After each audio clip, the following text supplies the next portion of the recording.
LCS Preview Show. We crush the Super Week highlights, count down the top 5 plays, and reveal the players that will go beast for your fantasy team. Don't touch that browser. The LCS Preview Show starts right now.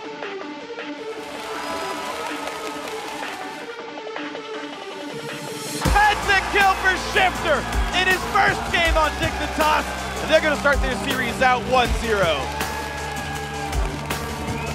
2,000 hit points is coming in. He's got it. I don't believe that's just happened. How have they let it go through?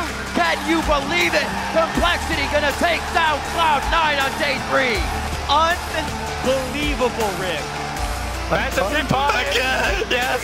Technically a delayed pentakill, but sadly it doesn't count for a +10. LMQ will go 4-0 on Super Week. They can play fast or they can play slow. Either way, it's going to end in victory for these guys.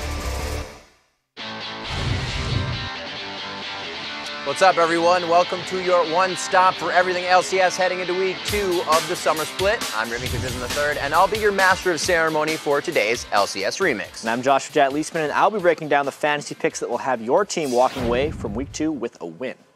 But before we jump into Week 2 of the Summer Split, let's hit rewind and check out the biggest games from Super Week 1, including an incredible start to the split by a team that nobody thought would even be in the league. But first, we kick off the highlights with a rematch of the Spring Playoff Finals, the champs Fnatic versus the runner-up SK Gaming. And it looked like Fnatic came out swinging after that disappointing showing at All-Stars, picking up the first couple kills of the game on SK and looking strong. Yeah, they give Jesus a pretty hard time here in the early game. Second time going down there. And SK was kind of on the hunt for a kill here. Yeah, I mean, they're already down 5-0, but it's the SK team play catching Fnatic out of position that eventually gave them enough edges to just take the game. After that, it was really all up to them. SK stopping things like this. So as hatching a ward pretty much. Didn't even know he was sitting on it, but SK took advantage of situations like that to take the victory. Yeah, SK really surprised people coming out on Fnatic because it looked like they were losing almost the whole game. And now we see SK versus Gambit at 0-1. All eyes were on Gambit's new mid laner. He had huge shoes to fill here. Yeah, and Nick didn't necessarily have the best week, but this game in particular, Gambit looked very strong. 15,000 gold up at 32 minutes, but would this be another SK macro game comeback? Well, they win a major team fight going 3-0 here, but was it going to be enough? Gambit really wanted to win on Super Week, and they were able to squeak it out on that situation. Yeah, this final push being able to pick up just enough people on the SK team, and the minions were just also too much for SK to take on. Great intervention there by Nick. Very great play. Gambit finding a win they really needed for momentum coming into the Summer Split. Copenhagen Wolves now a highlight versus Millennium, who was 2-0, the LCS debut for Airwax and Woolite. Yeah, and this game was a bloodbath. So many team fights, 15 minutes here, right at the Dragon, everybody just died.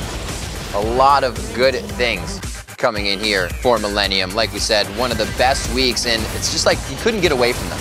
Yeah, this is probably the turn fight. Airwalks right there, gets a great initiation with Eve.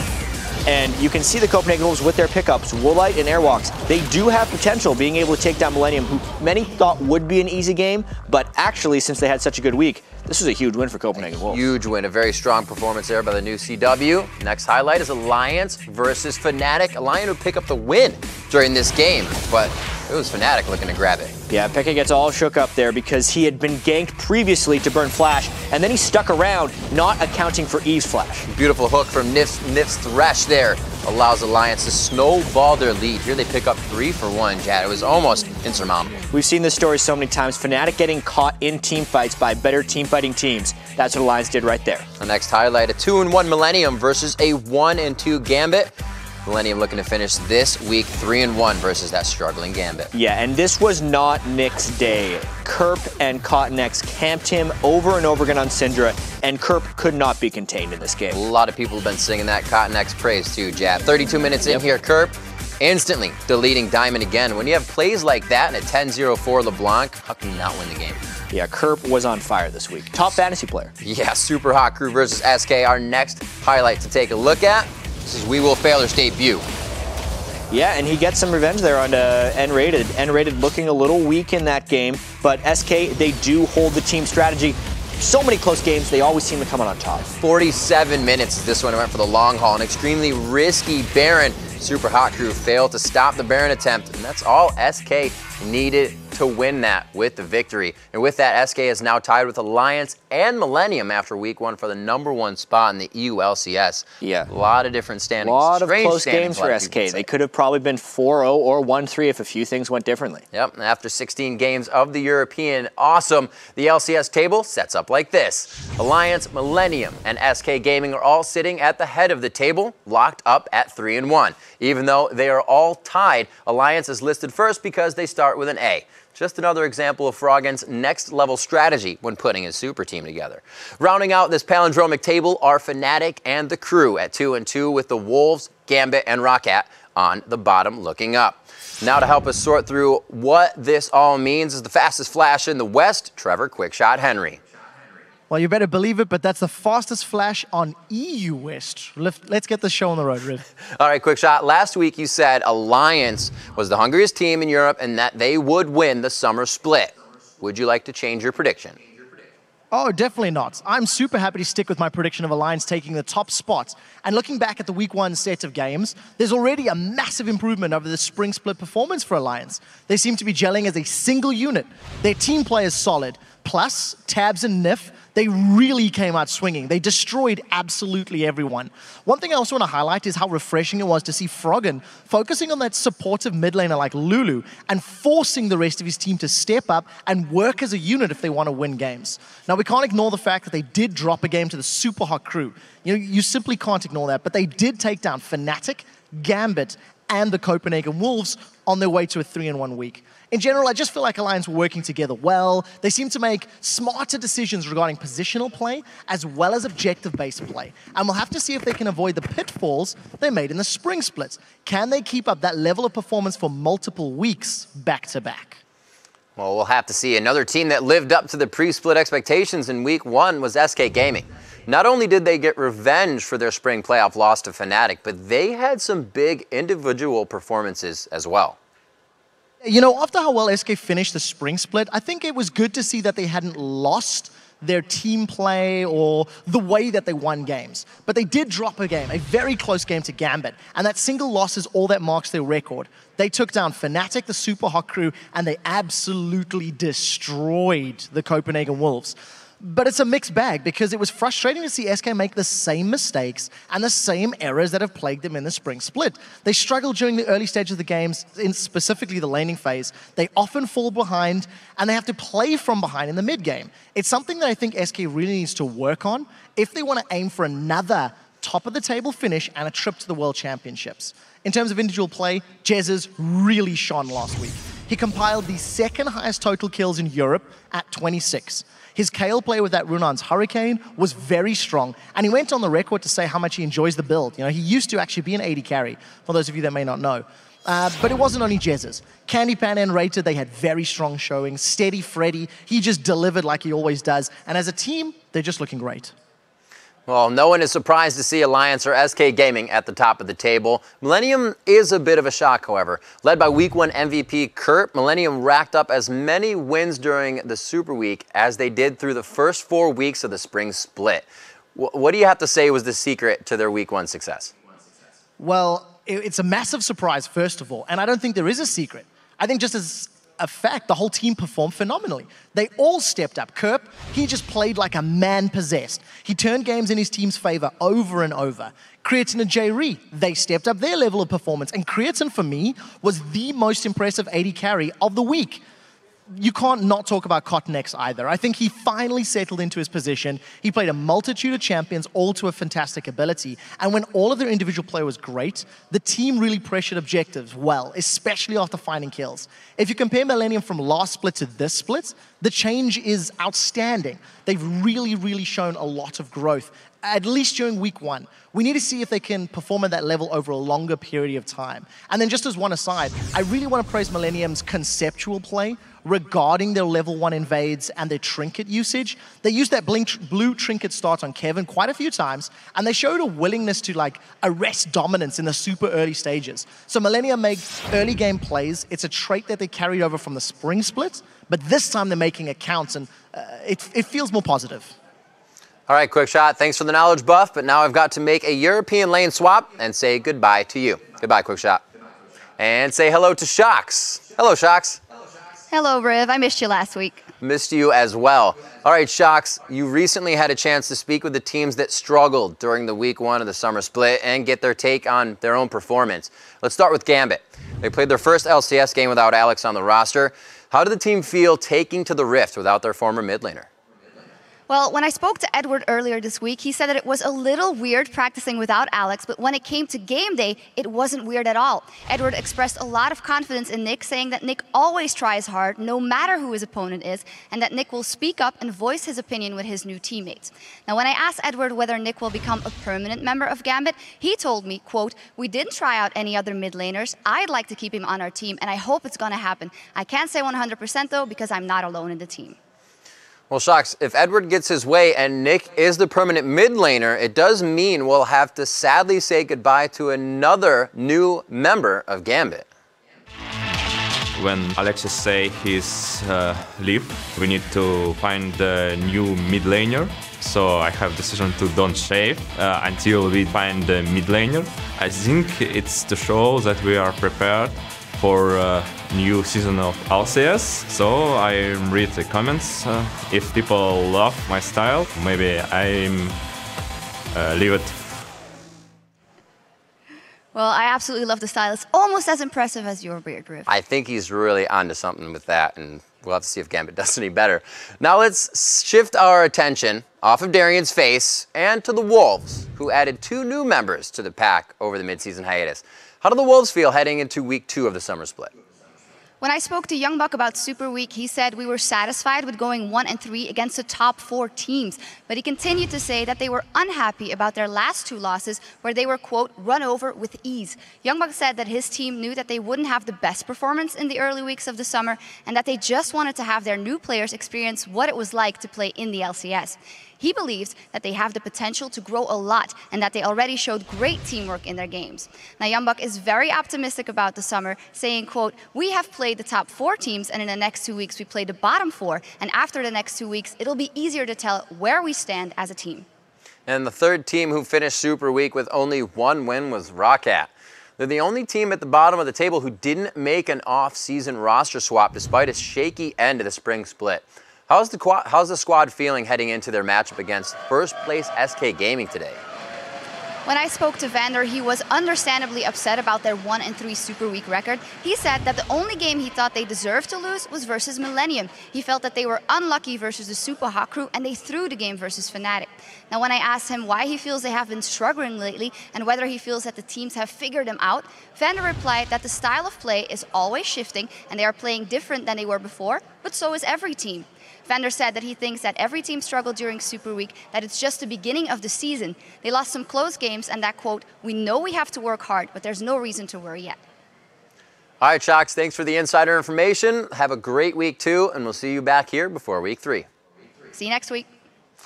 All 3 of the 1-3 teams will have a chance to even up their record this week, as every European LCS team heads to the Rift twice over the next 2 days. Coming up immediately following the LCS preview show, it's a battle between the 2 most successful European franchises in league history, Fnatic versus Gambit. That'll be followed by the Wolves versus the Crew. Then it's a battle between first place Millennium and first place Alliance.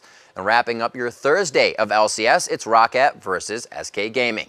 Then coming up on Friday, it's another battle between first place teams as Alliance takes on SK Gaming, with Gambit and the Crew finishing up week 2 in the EU. Now, if you're thinking about your fantasy team while I was running down the schedule and wondering, should I swap out Peke for Selfie this week? Wonder no more, because Jat is literally standing by with the fantasy knowledge that will help you dominate your league in week 2. And LCS Fantasy has been a ton of fun so far, and we're only a week in. So let's take a look at actually some of the biggest beasts from the Super Week we just saw. All of LMQ did well, but particularly Xiao Zhao. He had 109.5 points, even though he was projected for 72. We also need to be able to talk about the leader in points for the week, Kerp, on Millennium, who most people actually probably had on their bench. So don't feel bad if you didn't start him. And finally, we've got Shifter. He got a pentakill in his first game, 50 points in his first game, and 100 for the week. And those guys stepped up big, but now we got to talk about guys in the next week, or in this week, who kind of fell below and were a bit of duds. Diamond, in particular, was probably the first or second jungler most people took. and he had 30 points, which is really unfortunate. Soaz as well, one of the best top laners in the league projected-wise, 36. And Meteos, even though 57.5 points isn't terrible in just looking at the point total, but considering he was the first overall pick in a lot of leagues, it's a big disappointment for these guys. Another thing I want to focus on, though, is the sleeper picks. And I want to focus on these guys because they were probably available in most leagues, and you might be able to scoop them up quickly before the rosters get locked in when the games start. Selfie in particular. He has a much easier schedule this week, which could lead to some big points. He plays against Nick and Coutard. Mimer as well, a tremendously strong player who had a weak week 1, but could have a very strong week 2 against Darren and Youngbuck. And then we have to talk about the solo laners at Evil Geniuses. They went 0-4 last week against some very tough competition, but almost everyone who played against Complexity last week had good games. And half of their games, since there's only 2 this week, are against Complexity. And when EG does well, their solo laners thrive. So definitely throw those guys in if you have a weak starter in that position. Don't go benching Bjergsen for Pobelter, but if you have someone else in there, it might be worth it. And then there's also guys to watch out for, the guys that have more difficult schedules this week and had amazing weeks last week. Kerp, there's a lot of hype around him, but he was on people's bench at the start of the year for a reason, because he wasn't expected to perform. Be wary of starting him over some of the top tier picks. Shifter as well is against Shaohui Xiao and Bjergsen. Those are really difficult matchups for him. And then LMQ as a team. I know it's easy to jump on the LMQ fantasy hype train because they had such an amazing week 1, but their schedule gets much tougher this week. Dignitas and Cloud9 are not teams that typically give up good fantasy numbers to opponents. So keep all that in mind when you're locking in your roster in the next 20 minutes. And also remember, if you don't have a roster and you missed out on week 1, don't worry. You still have time to sign up for a fantasy league. Just head over to fantasy.lolesports.com, follow the instructions, and set up your league. But for now, let's send it over to Riv for an LCS mic check. Thanks, Chad. Some of the coolest moments in an LCS broadcast are the replays of what the players are saying during the game or singing before the match. And while some of it is tactical brilliance, eloquent strategy, or a mind-blowing string of obscenities that would make Miley Cyrus proud, the rest of it sounds a little something like this. It's time for All Chat. You know, that's the theme of the last Pink Floyd album, The Division Bell, that communication solves everything. I'm coming over. Okay, I'm on Lulu. I'm ulting. I'm gonna ult them. Shyvana. No flash. Go. Yasuo! Okay, back forward. Yasuo! Full light. Nice! Keep going, I'm TP. Yeah, we get them all. I got a service. Great job. Listen. Get it. Good job. You say it? Clear call. Clear calls. Clear good calls. plans. Good plans. Yeah. Okay. All right, we won. All right, we're good. We won, man. We won. Back up. There's my turn. Oh my god, we're so good at this game. Come here. I'm coming for Smite. Careful, Zigzag, stop. Fuck. Nice! Would you believe that? I said I was coming for Smite, dude. Fuck. I don't give a fuck. Holy shit. Oh my. So bad. You saw the ult like 15 years before. Don't kill him, man. My points. Don't. My points. Fantasy points, dude. Don't. I can't catch him. Don't. Fantasy points! I can't. Yes. No.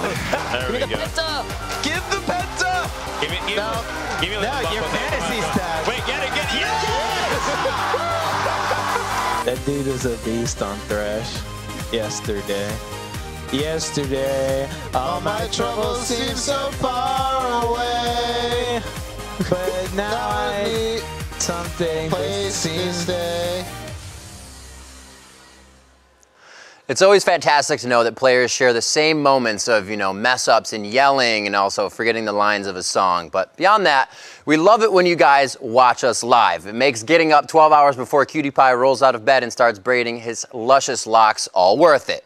But in case you or your friends do miss our live performance, you can now check us out on lolesports.com. We've got our own tab at the top between leagues and tickets, which means you're now just one click away from all the highlights, fantasy tips, and comedy that's too risque for the LCS broadcast. You never know what surprises we have in store. Just ask Shifter or Afrolift. Now let's turn our attention back to the Rift and relive the biggest moments from week 1 of the North American LCS Summer Split. We're going to be kicking it off with a rematch of the Spring Tournament Finals, Cloud9 versus Team Solo Mid highlight here. Cloud9 having the shot caller back, and Amazing and Glebe looking to make an impact. And honestly, Riv, this was a pretty slow game, and Cloud9 controlled it throughout, most notably at this Dragon fight. And afterwards, TSM could not really recover in any way, shape, or form. No, Cloud9 was able to really just handle these fights as usual, and the start of the split looked to be normal. Yeah, everyone was thinking Cloud9 is doing great, and the roster changes from TSM, still the jury was out because you don't expect them to beat Cloud9. Nope, LMQ versus Evil Geniuses. Everybody trying to figure out how LMQ would do in the LCS. And early on, EG had a pretty good plan. Wait for LMQ to get aggressive and then punish. They catch No Name trying to invade Snoopy.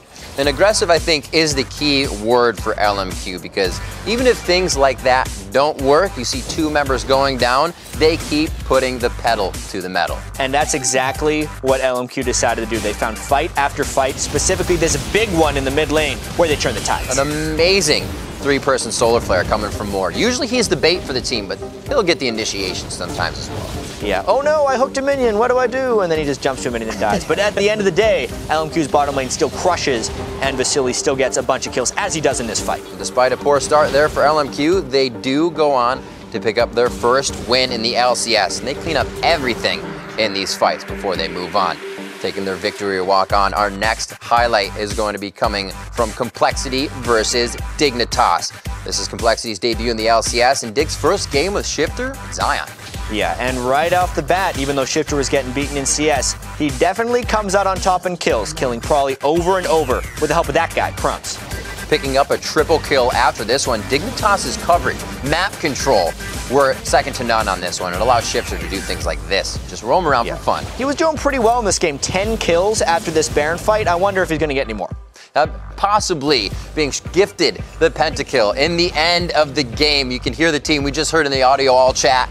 Give it to him, get it, and he does get it. The first one on the first day. Such a great start for Dignitas. And honestly, Broken Shard was just trying to defend the Nexus, right? That's what I would have said. CLG versus LMQ up next. A highly anticipated match with their new top laner, Seraph, against the hyped LMQ. This game was absolutely crazy. It all started in craziness with this really well-executed turret dive. Seraph was looking very good in his first game for CLG here. Very bold things coming from CLG, but they will never give an inch early. Xiaowei Zhao picking up a triple kill here as CLG tries to push their lead a little too much. Yeah, I mean, a 2v5 at the Baron pit, no one really expected them to do that, but CLG tried a very early Baron, and the solo laners of LMQ are very good. They shut him down. Something like that's hard to come back from. That's a second victory for LMQ, 2-0 on the day after that. Next up is Dignitas versus Cloud9. Crumbs and Zion with the thumbs up as they go into this game hard. Yeah, and Cloud9 described it as a blind spot later. That spot where High just got caught by Crumbs happened again and again, and it really allowed Dignitas to take big-time control over this game. And just look at that, 27.5 minutes in Cloud9's base, almost unheard of, but Dignitas makes it happen, and they take down the Nexus along with it. Yeah, those roster moves are looking fantastic for Dignitas. Crumbs is very happy to have new solo laners on both sides of him. LMQ versus Curse now coming in. LMQ 3-0 versus the 0-2 Curse, and Xiaowei Zhao and No Name do not let up. Really good jungle mid synergy at the start of this game. It was a little slower than the other LMQ games, but in this one, they really had their patience tested. Very good point on the slow work. LMQ did what they could. Xpecial trying consistently with the flash engages, but LMQ seemingly always has Ackerman there as a tank to help tear through the fights. Yeah, there was a lot of baiting of Xiaowei Zhao's LeBlanc in this one that really prolonged the game, but LMQ found the fights they needed down the stretch. Another more bait here, baiting out the Tibbers for 0 damage. Vasily to pick up the kill, and LMQ really just winning a chaotic fight versus Curse to take the win. Yeah, they'd grown a pretty big lead throughout that game, and another tough loss for Curse. They always stuck around in these games before falling. Next up, Cloud9 versus Complexity. On the matchup, it was a battle of the Stash versus the Beard when these two teams went head-to-head. Yeah, but really, it was the counter gank in the bottom lane that got this one started. Cloud9 was down summoners at the start of this one, and it gave a big edge to Complexity's squad. People said Robert X. Lee has and always will be a nice and good AD carry, and he shows it by carrying this snowball throughout the game here. Yeah, a BF sword at 4 minutes after picking up a triple kill and double buffs. If you don't do well with that lead, you're not an LCS AD carry. 35 minutes in, Cloud9 feeling the pressure on the day in Complexity. able to pick up a win nobody thought they would be able to come close to. I mean, this was the craziest game, Riv. It seemed like Cloud9 was pushed into their base, and Complexity would win the team fight after team fight to come up with a shocking victory. 2 Nexus turrets down on the side of Complexity, but they persevere and finally take down Cloud9's Nexus. They don't even know how to react after this one. Look at Prawley in the back. He's just lost in his own joy right there. Complexity's first win in the LCS is an upset against NA's most consistently dominant team, Cloud9, which leaves the entire split open for anything to happen. It is wide open this year. LMQ at 4-0, maybe they're going to take it home, but there's a lot to see because they got a tough schedule coming up. That's right. After week 1 of the North American LCS action, the standings might look a little strange. But remember what Loud Sauce said. Life is a series of natural and spontaneous changes. Don't resist them. That only creates sorrow. Let reality be reality. Let things flow naturally forward in whatever way they like. Or, what Taylor Swift said, this is a new beginning and things will change. It's like 2 peas in a pod. Whichever one you want to listen to. Right. LMQ is sitting at 4-0 after completing the 8th perfect Super Week in the North American LCS history. Yeah, Dignitas and Team Solomid are 1 game off the pace, while the defending champs are tied for 4th with Counter Logic Gaming. Bringing up the bottom half of the standings as well, it's Curse and Complexity, and then Evil Genius has compiled the 5th anti-perfect Super Week since the launch of the NA LCS. And that's got to smart for EG. And now for the Fantasy Geniuses, who started as many players from LMQ as they could on their team, they're feeling pretty smart themselves. That's because the team that destroyed the Challenger Series proved that they could do it on the pro level too. After weeks of discussion on where that the team was made in China would end up in the North American LCS, they ended week 1 on top. They led the league in kills, assists, KDA, gold per minute, and the number of fantasy teams they carried to victory. While the entire team was OP, the 2 players who stood out the most were their AD carry Vasily and the week 1 MVP mid laner, Xiao. Yeah, and I'm just going to start with Vasily. He got the most love from the LCS pros before the summer split started, and I think it's fair to say that he exceeded expectations. He led North America in kills with 28, which was almost double Sneaky and Double as 15, who were the next closest AD carries. He also went 9-0-6 in his first game with 329 CS, 15.8k gold, in a 34-minute win over EG. And statistically, that's the best rookie game by any player in LCS history. But for how well Vasily did, it was actually his teammate Xiao Zhao who was the MVP of the week. That guy just makes play after play. Xiao Zhao was 1st in gold per minute, 2nd in CS, 4th in kills, and 5th in KDA for week 1, despite never playing in the LCS before. And with all these accolades, it was a very impressive week 1 for Xiao Zhao and LMQ. Week 2 will be the true litmus test of just how good this team is. We hit on that when we were talking about fantasy, but LMQ's schedule gets a little more difficult this week. They play Dignitas and Cloud9. And while LMQ did go 4-0, they struggled a bit at times. They had very close games against CLG, but their aggression and precise team fights were enough to make up for some of their miscues. These guys really know how to fight as a team as well. Moore leads the league in assists, while No Name is 3rd, Ackerman is 5th, and Xiao Zhao is 7th. But this week will be their toughest fight yet. And afterwards, we'll know if LMQ is kind of the next Cloud9, or if they're more like Rockhat, a hot start before they fall back to earth. But speaking of hot starts, no one in LCS history has gotten off to a hotter start with a new team than Dignitas' Shifter. His Dignitas debut was the stuff of legends, as Shifter the God went 15-0-4, including his first professional penta, only the 8th penta achieved in the 814 LCS games that have been played so far. Overall, during week 1 of the NA LCS, Shifter was 2nd in kills, 3rd in kill participation, 5th in gold per minute, and 1st in KDA with a divine ratio of 21.5. We talked about what a good supporting cast could do for Shifter, but what Shifter did for Dignitas during week 1 was even more impressive. And honestly, Dignitas hasn't looked this good since their 10-game winning streak during the first couple weeks of last year's spring split. But since that 10-game winning streak, Dignitas has went 37-46, including playoff games. Now, it wasn't just Shifter who stepped up for his new team.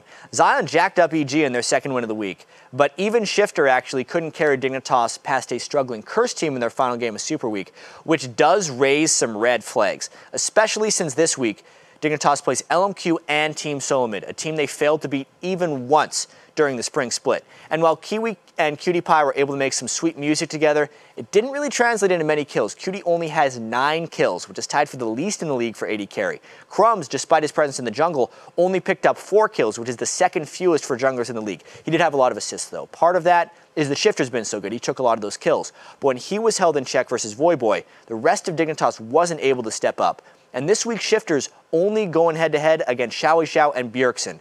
pretty tough matchups. And if history repeats itself, QtPie might not be much help. He has a 1.31 KDA against TSM last spring, so a lot of Dignitas has to do well, approving. And speaking of struggles, for the first time since they won their way into the LCS last summer, Cloud9 looked, well, average, if not bad at times. After taking out their TSM rivals in Game 1 of the summer split, Cloud9 was handed a pair of shocking defeats. First at the hands of Dignitas, and then by the struggling LCS rookies Complexity. But it wasn't just the losses, it was how they lost. Cloud9 looked lost on the Rift, and there were several plays that had everyone scratching their heads and wondering what happened to the most dominant team in LCS history. Yeah, Riv, in my post-game interview with Meteos after their win over COG, he brought up a lack of practice with High. And while that certainly could be part of the problem, there were some individual mistakes that looked like Cloud9 just didn't have their heads in the game, specifically in their game versus Complexity. Balls tried that weird teleport out of the top lane after a failed turret dive, or in the same game where High kind of zombie walked into Complexity's base and got killed. And it wasn't just the teamwork that looked sloppy, it was the individual play as well. So all these kind of bad things for Cloud9. But we have to remember, they lost to Dignitas in week 1 of the spring split as well. And then they also lost to TSM in week 3. And a lot of people thought that their time had finally come at the top of North America. But all they did was end the split on a 13-game winning streak and then sweep their way through the playoffs. So we know that Cloud9 is capable of bouncing back from this, and a win against LMQ this week would go a long way in proving that they're still the best team in the NALCS. And despite their week 1 struggles, Meteos and Cloud9 did help the LCS achieve a milestone.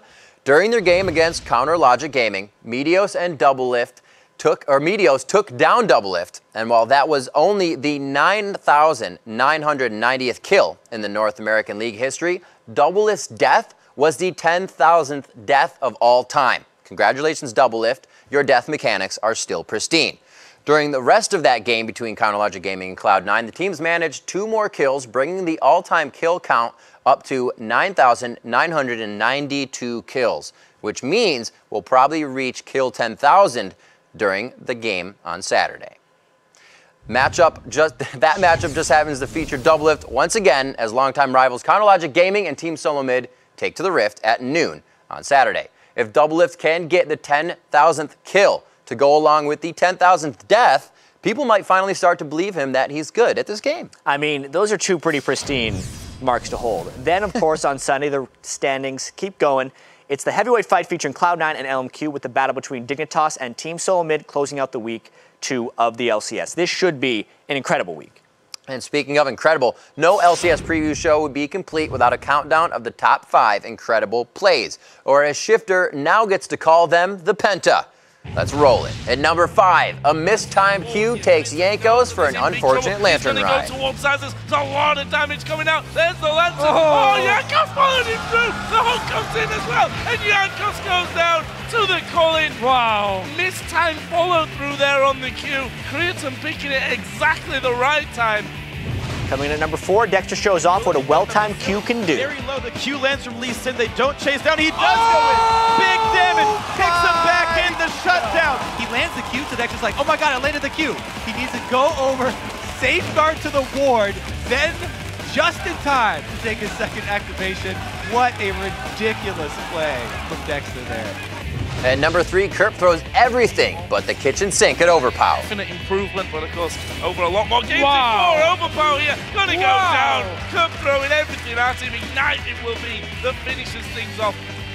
At number 2, Shifter's Dignitas debut ends with the Penta. Nexus turret will go down to Zion Spartan, 5 versus 5. The last fight for Complexity. Can they make it happen? Westrice in the front, but he's going to explode. Double kill there for Shifter. Explosion, triple kill. Brokenshard stuck inside the base. Everyone going down except the Lee Sin.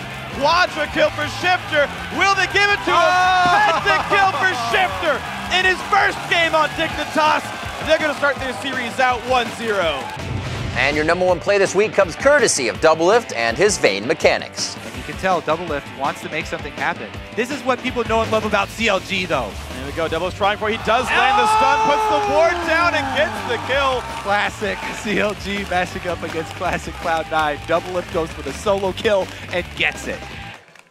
Great games, great kills, another week to get some more. And with that, we've reached the end of our time together, but don't despair. Week 2 of the European LCS will be kicking off in just about a minute. But first, sit back, relax, and enjoy the last hit.